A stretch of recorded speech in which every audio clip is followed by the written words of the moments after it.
A paz do Senhor, eu sou o pastor J.C. Silva. Deus te abençoe por estar acompanhando essa série de estudo, transformando as adversidades em cenários de milagres e vitórias. Deixe seus comentários e diga de onde você é. Se inscreva no canal e me ajude a ir mais longe para alcançar outras pessoas. O tema de hoje é a soberania de Deus em meio às crises. O texto áureo está no livro do profeta Isaías, capítulo 26, versículo 6, que diz: Tu conservarás em paz aquele cuja mente está firme em ti, porque ele confia em ti. Na verdade aplicada, o bispo Abner Ferreira ele afirma que a confiança em Deus nos faz perseverar nos propósitos de Deus, mesmo na crise. O texto de referência é Esther, capítulo 3, versículo 8 a 11. Te recomendo que faça essa leitura, que vou estar comentando no tópico 2.1 ao falar sobre o antissemitismo. O cativeiro babilônico ele iniciou no ano 597 a.C. e terminou no ano 538 a.C., quando o rei Ciro ele derrotou o Império Babilônico e liberou o retorno dos judeus aí às suas terras na Palestina. No entanto, muitos judeus eles preferiram não retornar ao território de Judá, tendo em vista aí já terem se estabilizado e construído patrimônio enquanto cativos na Babilônia. O pano de fundo da história, foco da lição de hoje, ocorreu no reinado do rei Assuero, que foi um imperador persa que dominou nos anos 486 a.C. até 465 a.C.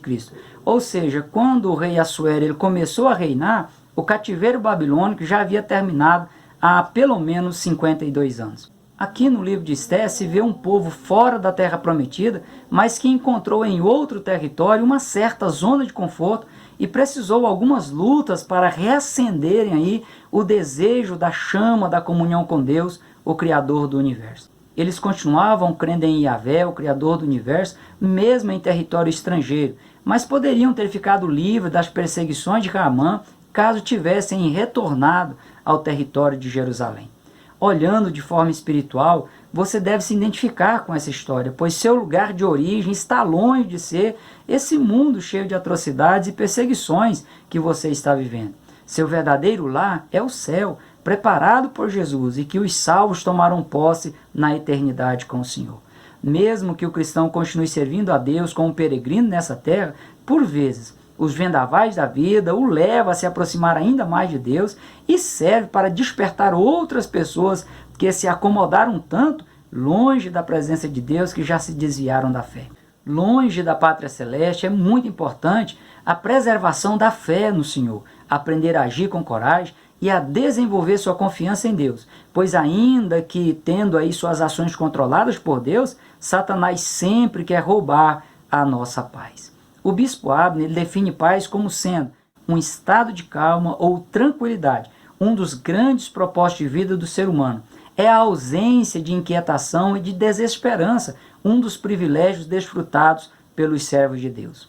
Como parte da sua tríplice missão, Satanás ele empreende todos os seus esforços para roubar a paz das pessoas, já que a ausência de paz ela promove desesperança, inquietação e muita turbulência. Situações que levam o ser humano ao desespero e muitas vezes à autodestruição pessoal aí, por meio das drogas, da destruição da família, do suicídio, da depressão e de tantas outras coisas que acontecem, tragédias na vida das pessoas. No caso aqui em estudo, envolvendo Esther, envolvendo Mardoqueu, envolvendo os judeus aí no reinado de Assuero, Satanás ele se utilizou do primeiro-ministro do rei Assuero, um homem muito mau, um general de coração maligno e que se esforçou por eliminar o povo de Deus. A rainha Esther ela perdeu seus pais e foi adotada e criada por seu primo Mardoqueu como seu próprio pai. Ela o tinha e o tratava como seu pai. Era muito feliz e muito bem cuidada em sua nova família.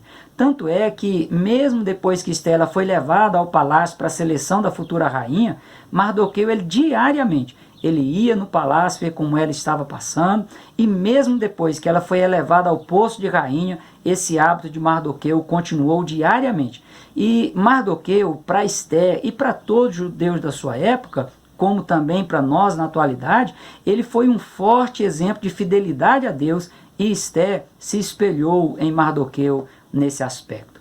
O ambiente familiar é o melhor lugar para uma pessoa crescer e se desenvolver na vida. E se for um ambiente cristão, a pessoa estará ainda mais protegida, pois para os seus integrantes, os princípios cristãos valorizam a vida e os bons costumes, tendo em vista aí que a Bíblia Sagrada é a base do seu código moral. O relacionamento da pessoa com Cristo promove aí efeitos extremamente positivos nos relacionamentos com os membros da família e também com as pessoas da sociedade. Cada pessoa ela precisa valorizar a sua família e trabalhar para tornar o seu lar um ambiente sadio e baixar aí o índice estatístico que diz que mais de 90% dos problemas de uma pessoa têm origem na sua própria família. Esther se deu bem em tudo que fazia e por onde ia. Tudo fruto do seu temor a Deus, que foi construído aí dentro da sua família, uma família temente ao Senhor. É no lar que se aprende a viver e a construir a paz. A família, além dela ser a célula mantenedora da sociedade, é na família que a pessoa aprende a viver e a se relacionar com os diferentes. O apóstolo João ele chega a dizer que se alguém diz eu amo a Deus e aborrece a seu irmão, uma pessoa da sua família, é mentiroso. Pois quem não ama o seu irmão ao qual viu, que está dentro da sua casa, como pode amar a Deus a quem não viu? Para uma pessoa reconhecer e experimentar de maneira benéfica a soberania de Deus em meio às crises da vida, tem que primeiro reconhecer e se submeter à soberania dos pais dentro da sua família. Os pais eles são representantes diretos de Deus e recebem de Deus a autoridade delegada para administrar a família e deve exercer aí essa autoridade de maneira muito responsável. A perfeita integração entre Esther e a sua família cuidadora promoveu paz em seu coração e força para continuar confiando no Senhor. Mardoqueu era um homem conectado com Deus e trabalhou para manter a sua família no mesmo nível, incluindo aí a sua prima adotada como filha, que demonstrou muita firmeza e ousadia em confiar em Deus sem questioná-lo. Quanto ao legado que os pais devem deixar aos seus filhos, o bispo Abner Ferreira ele afirma que pais precisam investir tempo, conquistar seus filhos, caminhar junto a eles e sempre estar direcionando suas vidas, até que possam caminhar por si mesmos. A família precisa ser construída de forma séria, na presença de Deus. É responsabilidade dos pais buscar desenvolver dentro de casa a paz que a família tanto deseja e precisa. Não existe algo mais valioso do que a paz. A pessoa pode não ter determinadas coisas que gostaria, mas se tiver paz consigo mesmo e com Deus, poderá se considerar a pessoa mais rica do universo. O estresse, a fome, a pandemia, a depressão, a síndrome do pânico e tantas outras síndromes e também fobias têm assolado a humanidade ao tirar a paz das pessoas. No entanto, é preciso ser ressaltado que essa triste realidade ela se deve ao fato de as pessoas terem se afastado de Deus e preferido estar em seus próprios mundos, ainda que fora do território da promessa de Deus. Veja o que o profeta Isaías declara a respeito de Deus em Isaías capítulo 26, versículo 3. Tu conservarás em paz aquele cuja mente está firme em ti, porque ele confia em ti. Em seguida, o profeta aconselha no versículo 4. Confiai no Senhor perpetuamente, porque o Senhor Deus é uma rocha eterna. Pior que o medo por quaisquer situações aflitivas é ter um coração perturbado, longe de Deus e ciente aí da sentença condenatória a ser proferida no dia do juízo final. É bem verdade que o cristão não está isento de vivenciar diversidades na vida. No entanto, quando elas surgirem, o cristão deve manter o seu coração firme, sem ser dominado pelo medo. Pois se a pessoa ela se mostrar frouxa, sem energia, mole, inerte, enfraquecida ou mesmo mole, as poucas forças que tiver, elas serão reduzidas. Há situações em que as pessoas olham e, segundo a sua análise, chegam à conclusão de que o problema não é seu. Mas veja o que o Senhor diz através de Salomão em Provérbios número 24, versos 11 e 12. Livros que estão destinados à morte e salvos que estão levados para a matança, se o puderes retirar. Se disseres, eis que o não sabemos, ou seja, se disser que o problema não é seu, porventura aquele que pondera os corações não o considerará, e aquele que atenta para a tua alma não o saberá, não pagará ele ao homem conforme a sua obra? Cada pessoa pode fazer um pouco para promover a paz e, de forma bem sustentável, construir um legado promissor para as futuras gerações. As ações devem ser empreendidas em família, no convívio social e em relação à natureza, que também está gemendo, aguardando o momento da sua redenção final. O sofrimento provocado pela natureza humana tendente ao pecado afeta não só as pessoas, mas todo o mundo animal, o mundo mineral, a fauna e a flora. Mas mesmo em meio a tantos sofrimentos, existem pequenas e grandes alegrias que fazem valer a pena viver. Um bom exemplo está no Evangelho de João, capítulo 16, versículo 21, onde Jesus diz que a mulher, quando está para dar à luz, sente tristeza, porque é chegada a sua hora. Mas depois de ter dado à luz a criança, já se não lembra da aflição pelo prazer de haver nascido um homem no mundo. Esses momentos de alegrias deixam o inimigo incomodado, e ele vai tentar roubar a sua paz interior, mas priorize preservar a sua família, a sua casa no temor do Senhor. Faça do Senhor o seu refúgio e fortaleza, o seu socorro presente na hora da angústia. Se você incomoda alguém, é porque você brilha. Você pode perceber essas realidades na história do povo judeu, no período do cativeiro babilônico, como está no livro do profeta Daniel, e também no período pós-cativeiro, nos livros de Neemias, de Esdras e de Esté, em que os traços de vida dos judeus incomodaram muita gente. O povo judeu foi sempre muito empreendedor e de muita fé em Yahvé, o Criador do universo. Os relatos mostram que, por vezes, Deus permite aí determinados conflitos com o objetivo específico de ter o seu nome glorificado, de fazer com que os seus servos se aproximem ou se realinhem a Ele e de honrar os seus servos. Como eu disse antes, muitos judeus, com o fim do cativeiro babilônico, eles preferiram continuar desenvolvendo seus empreendimentos, suas famílias e suas atividades comerciais aonde eles estavam, tendo também a proteção dos reis que derrotaram aí e sucederam o Império Babilônico. Essa proteção dada aos judeus pelos reis despertou fúria em muita gente. A proteção dada por Deus aos seus servos na terra sempre vai despertar a fúria do inimigo. Satanás e seus anjos perderam todos os privilégios da presença de Deus e não suportam ver uma pessoa ser protegida e abençoada com a presença de Deus. Como bem ressalta o bispo Abner Ferreira, os servos de Deus sempre incomodarão os filhos das trevas. E eu digo mais, sempre vai continuar incomodando. Nas Escrituras há vários exemplos disso. Caim matou Abel, seu irmão. Jacó ele foi enganado por Labão, seu primo e seu sogro. José foi vendido por seus irmãos aos ismaelitas, que eram mercadores de escravos. E no Egito foi aí acusado injustamente pela esposa de Potifar. Mical, ela desprezou a unção de Deus na vida de Davi. As profecias de Jeremias, como falavam a vontade de Deus, expressavam a vontade de Deus, levaram Jeremias ao calabouço.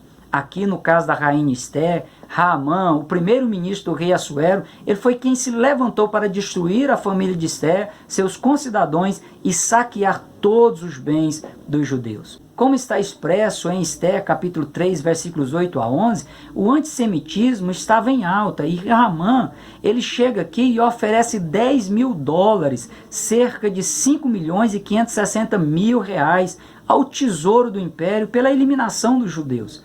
Prontamente o rei Assuero concordou e deu ordem para o extermínio, selando aí com seu anel real. Até aquele momento as coisas iam bem para o povo judeu, mas a crise chegou para o povo de Deus. Aí chegou a hora também de Mardoqueu tomar uma atitude e demonstrar a sua confiança em Deus. Ele rasgou as suas vestes, se vestiu de pano de saco, símbolo de extrema humilhação diante de Deus, e andou pelas principais ruas da capital Suzã, foi parar na porta do palácio e recusou-se curvar diante do primeiro-ministro Raamã.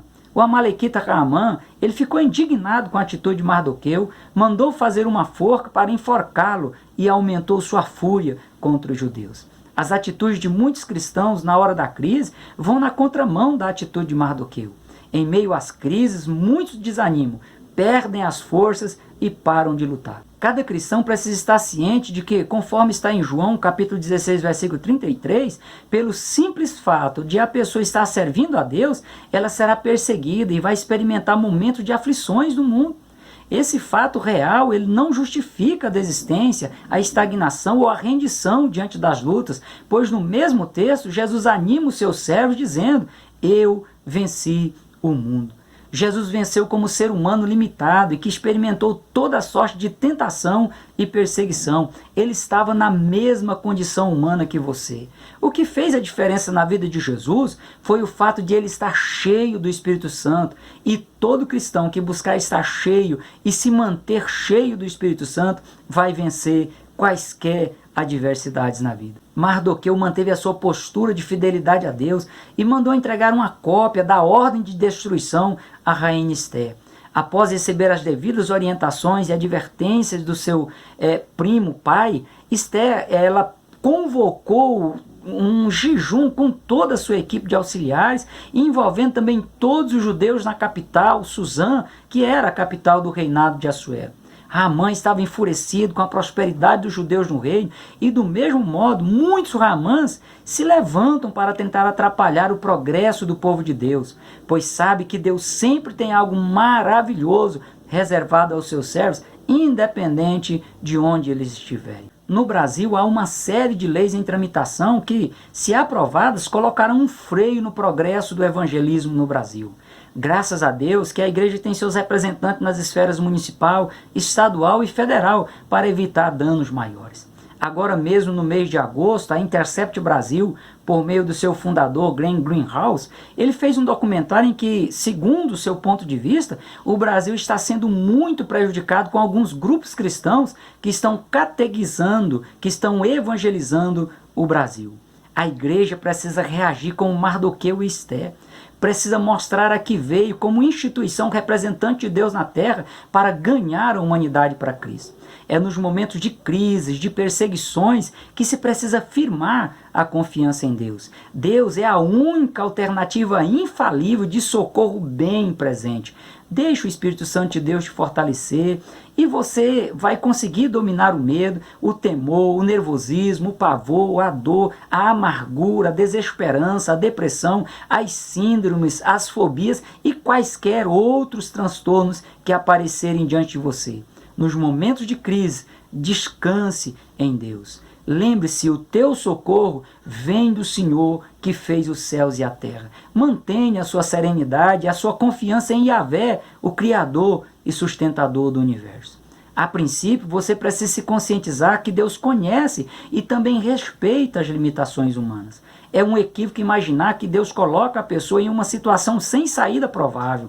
Esse tipo de pensamento só vai contribuir para que a pessoa ela deixe de visualizar que ainda resta uma saída. Eu costumo dizer que caso uma pessoa que confia em Deus entre em uma situação sem saída, Deus cria uma saída nova ou exclusiva para dar o necessário livramento. Acredite, Deus, ele abomina o arrogante, mas ele exalta os servos humildes. Se você se encaixar como servo humilde, sempre agindo em concordância com a vontade de Deus na sua vida, você vai poder visualizar a graça de Deus te sustentando de uma forma especial e transformando as crises em vitórias. O primeiro segredo para vencer as crises é vencer o medo. O medo é algo comum na vida humana e até certo ponto é bom que a pessoa tenha medo. O medo evita que a pessoa tome decisões ou execute determinadas ações de alto risco que pode até comprometer a sua vida física. No entanto, o medo em um nível aí que a pessoa perca o controle de suas emoções e se sinta paralisado é altamente danoso e precisa ser eliminado. Pois, como bem define o bispo Abner Ferreira, o medo ele rouba a coragem da pessoa, deixa a pessoa trêmula e tímida. A rainha Esther estava diante de um dilema. Mesmo como esposa real, como rainha do reino, ela só poderia se apresentar diante do rei se ela fosse convidada. Do contrário, ela correria o risco de até ser banida da presença do rei ou ser executada. A exceção era somente se o rei estendesse o cetro de ouro, concordando com a sua presença e sua aproximação. A pessoa mais apropriada para interceder por uma audiência com o rei era o primeiro-ministro Ramã, mas no momento ele era o seu maior inimigo. Após o período de preparo, se consagrando diante do Rei do Universo, Esther caminhou de cabeça erguida, olhando para o alto, sem se desviar dos caminhos do Senhor, e se apresentou diante do rei Assuero. ela viu, além do cetro de ouro estendido em sua direção, como símbolo da concordância real da sua presença e aproximação, ela viu também o rei oferecer até mesmo a metade do reino para ela e ainda concedeu uma nova audiência no dia seguinte. Da última vez que ela havia se apresentado ao rei, havia 30 dias, agora ela consegue, em 2 dias seguidos, estar na presença do rei. O segundo segredo para vencer as crises é enxergar o triunfo. Muitos disseram que Mardoqueu estava buscando a própria morte ao se vestir de pano de saco, se colocar na entrada do palácio e se negar a se curvar diante de Haman. No entanto, ele tinha consciência limpa diante de Deus e diante do rei Assuero, cuja vida ele já havia ajudado a preservar. Mardoqueu já enxergava o triunfo dos judeus no reino por meio de uma ação sobrenatural de Deus. Deus sempre trabalha em prol do seu povo. Pode até haver momentos em meio às crises que a razão dirá que é o fim, mas o justo viverá da fé, e ela lhe conduzirá por caminhos excelentes na dependência de Deus. No decorrer da noite, de intervalo entre os 2 encontros de Esté e o rei Assuero, Deus tirou o sono do rei Assuero, e ele, relendo lá as crônicas do reino, ele achou o registro do dia em que a sua vida foi preservada por meio de um aviso dado por Mardoqueu. Esse foi o segundo ato de Deus para exaltar seu povo. No dia seguinte, Assuero mandou que Mardoqueu fosse honrado por seu feito, e Haman, seu maior inimigo, teve que conduzi-lo pelas ruas da cidade, a capital, Suzã, enobrecendo Mardoqueu por seu ato em preservar, em ajudar a salvar a vida do rei Assuero. No encontro do dia seguinte com a rainha Esté, o rei Assuero ele descobriu a farsa montada por Haman e ordenou que ele fosse enforcado na mesma forca que ele construiu para matar Mardoqueu. Essa foi a terceira vitória dos judeus no reino do rei Assuero. A quarta vitória foi a elevação de Mardoqueu ao cargo, ao posto de primeiro-ministro no lugar de Haman. A quinta vitória foi a ordem real dando direito de legítima defesa aos judeus em todo o reino, meio pelo qual Deus concedeu a grande vitória sobre os inimigos dos judeus. 5 conquistas inesperadas em meio a uma turbulenta crise.